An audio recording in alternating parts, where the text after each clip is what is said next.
Warahmatullahi wabarakatuh. Yang terhormat Bapak Deni Yogaswara STMT selaku dosen penguji 1.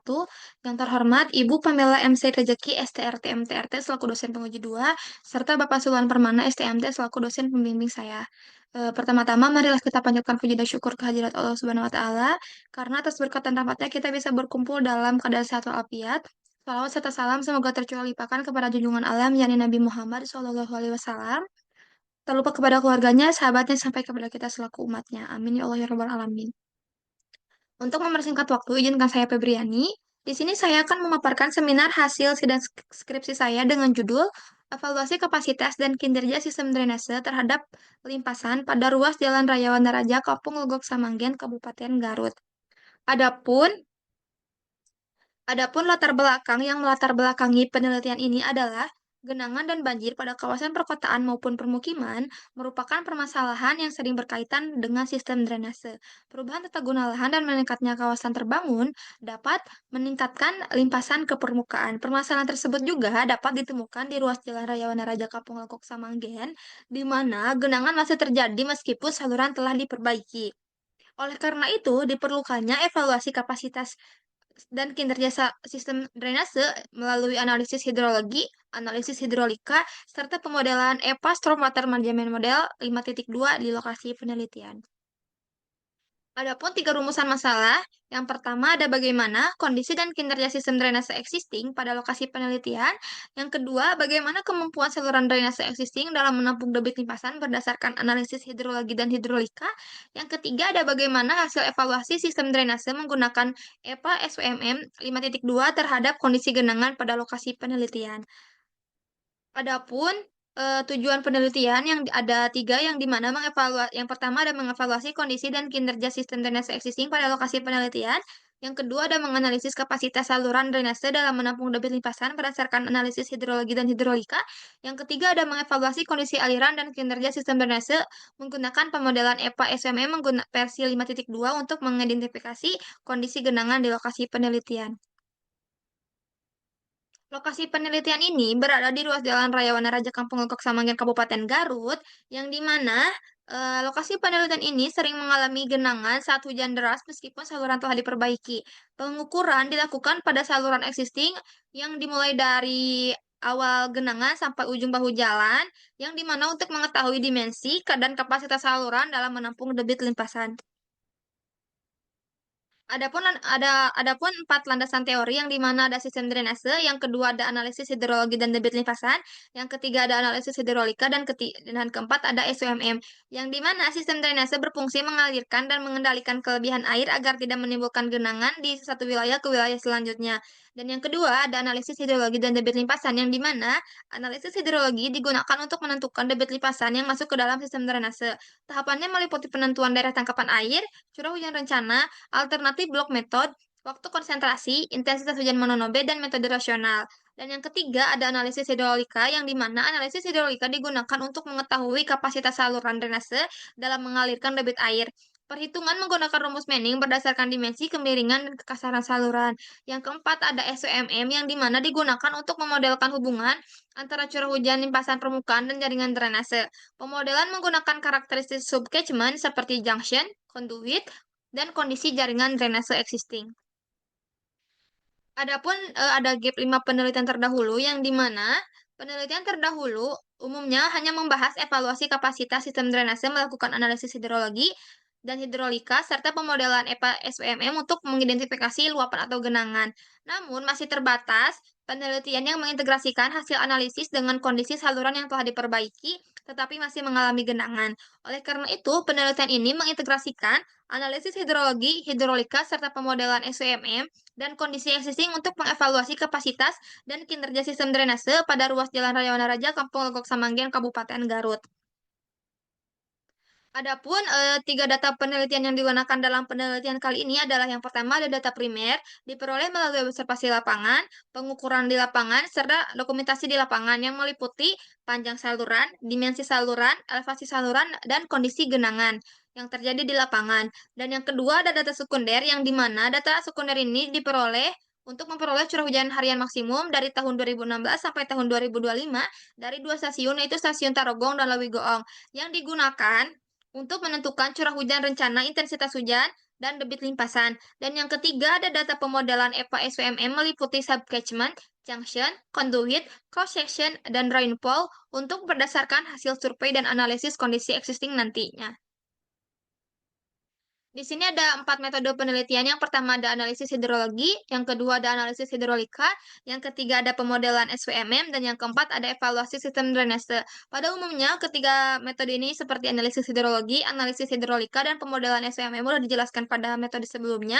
Dan ada pun metode terakhir yaitu evaluasi sistem drainase, yang dimana dilakukan dengan membandingkan debit limpasan, kapasitas saluran, dan hasil simulasi untuk mengevaluasi kinerja saluran drainase.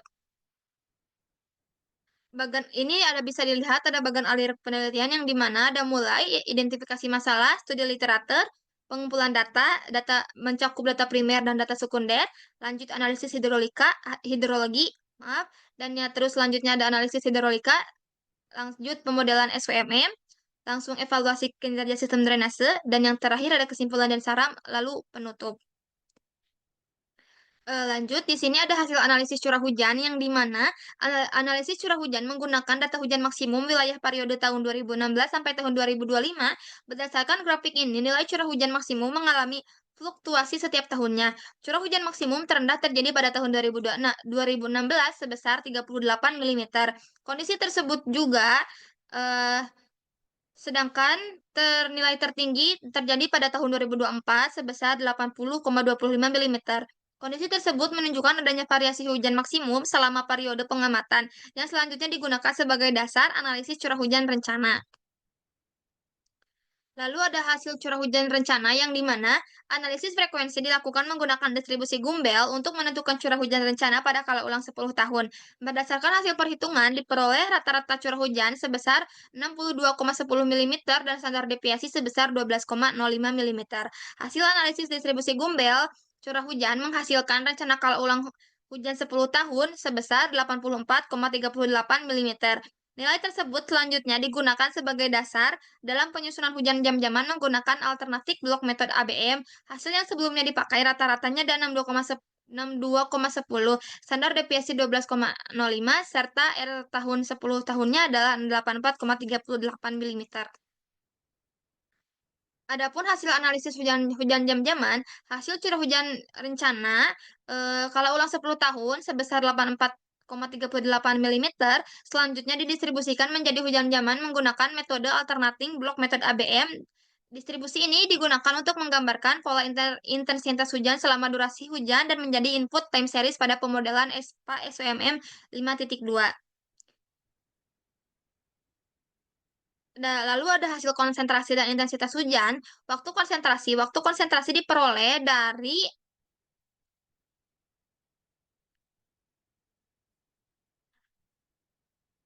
dari waktu aliran permukaan dan waktu aliran dalam saluran. Hasil perhitungan menunjukkan nilai TC atau nilai waktu konsentrasi sebesar 44,210 menit atau dikonversi ke jam menjadi 0,730 jam.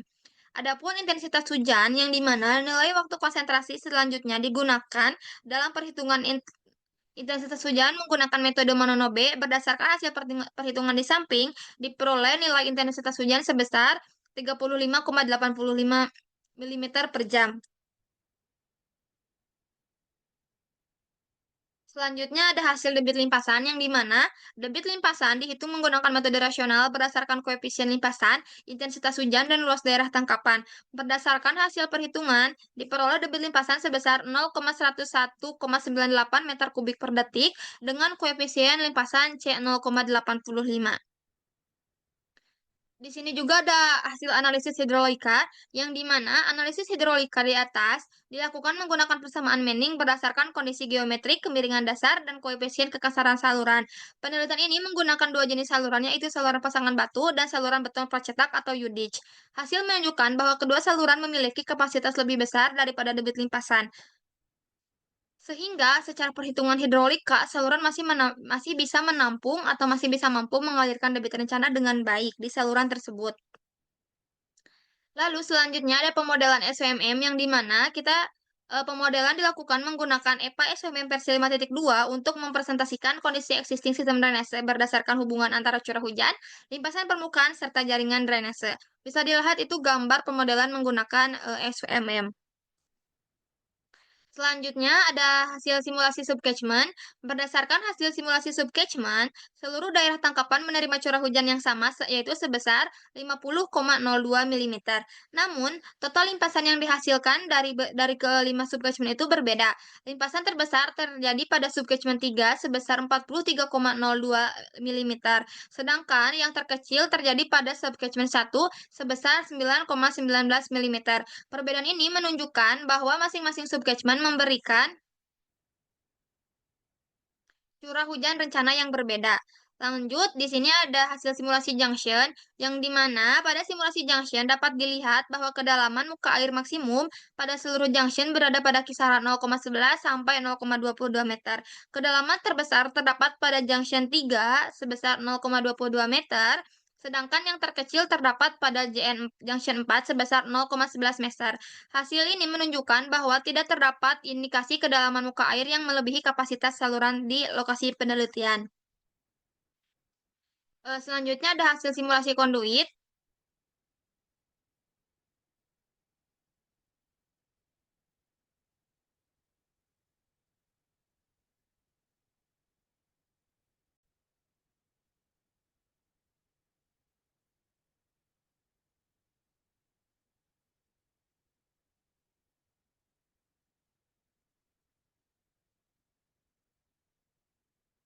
Adapun hasil simulasi konduit, yang dimana pada hasil simulasi konduit, debit maksimum menunjukkan peningkatan dari bagian hulu menuju hilir karena adanya penggabungan aliran dari beberapa subcatchment.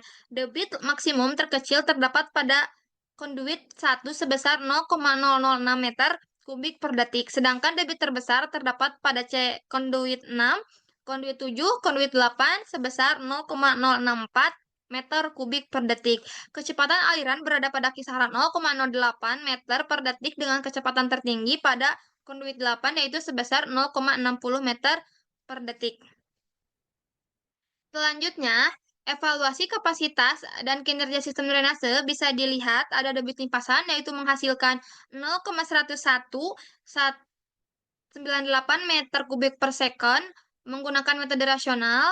Kalau di SVMM 0,04 meter kubik per second berada di CDN 6 dan CDN 8, serta kapasitas saluran ada di 3,201 sampai 6,543 meter kubik per detik. Kapasitas dan kinerja sistem memadai karena kapasitas saluran masih lebih besar daripada debit limpasan rencana, sehingga sistem masih mampu mengalirkan aliran.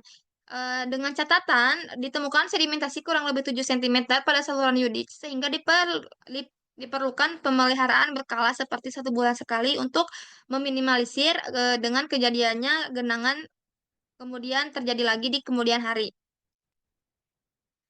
Selanjutnya, kesimpulan penelitian adalah yang pertama ada kondisi sistem drainase yang di mana sistem drainase existing masih mampu mengalirkan limpasan dari subcatchment menuju outfall. Hasil simulasi menunjukkan pola aliran didominasi kondisi subcritical flow. Dan yang kedua ada kapasitas saluran. Debit limpasan sebesar 0,11198 meter kubik per detik, sedangkan kapasitas saluran pasangan batu sebesar 6,54280 meter kubik per detik, dan Yudi sebesar 3,20103 meter kubik per detik. Kapasitas saluran masih mencukupi dan masih bisa untuk mengalirkan debit rencana. Dan yang ketiga, ada hasil evaluasi SWMM yang dimana hasil pemodelan mendukung bahwa sistem masih mampu mengalirkan air melalui jaringan drainase hingga outfall. Namun, ditemukannya sedimentasi kurang lebih 7 cm pada saluran Yudich, sehingga harus dilakukan pemeliharaan secara berkala agar kejadian genangan tidak terulang lagi. Adapun saran dari saya yaitu pemeliharaan saluran untuk melakukan pembersihan saluran secara berkala, terutama pada saluran Yudich yang memiliki sedimentasi kurang lebih 7 cm. Pemantauan saluran melakukan pemeriksaan kondisi saluran secara berkala untuk mempertahankan kapasitas dan kinerja sistem drainase. Dan yang ketiga ada evaluasi sistem menggunakan EPA SPMM sebagai alat bantu dalam mengevaluasi sistem drainase pada lokasi yang berbeda. Selanjutnya ada kesimpulan, berdasarkan hasil penelitian sistem drainase existing di lokasi penelitian masih mampu mengalirkan debit limpasan hujan rencana dari subcatchment menuju outfall dengan pola aliran yang didominasi kondisi subcritical flow. Debit limpasan yang diperoleh sebesar 0,11198 meter kubik per detik, sedangkan kapasitas saluran pasangan batu sebesar 6,54280 meter kubik per detik dan saluran beton yodid sebesar 3,200 103 meter kubik per detik, sehingga kapasitas saluran masih mencukupi untuk mengalirkan debit limpasan rencana. Hasil pemodelan EPA SWMM 5.2 mendukung kondisi tersebut. Namun, observasi menunjukkan adanya sedimentasi sekitar 7 cm pada saluran yodid, sehingga diperlukan pemeliharaan dan pembersihan secara berkala untuk mempertahankan kapasitas kinerja sistem drainase. Mungkin, hanya itu yang saya bisa sampaikan. Mohon maaf bila ada kekurangan dan tutur kata yang tidak enak. Terima kasih. Wassalamualaikum warahmatullahi wabarakatuh.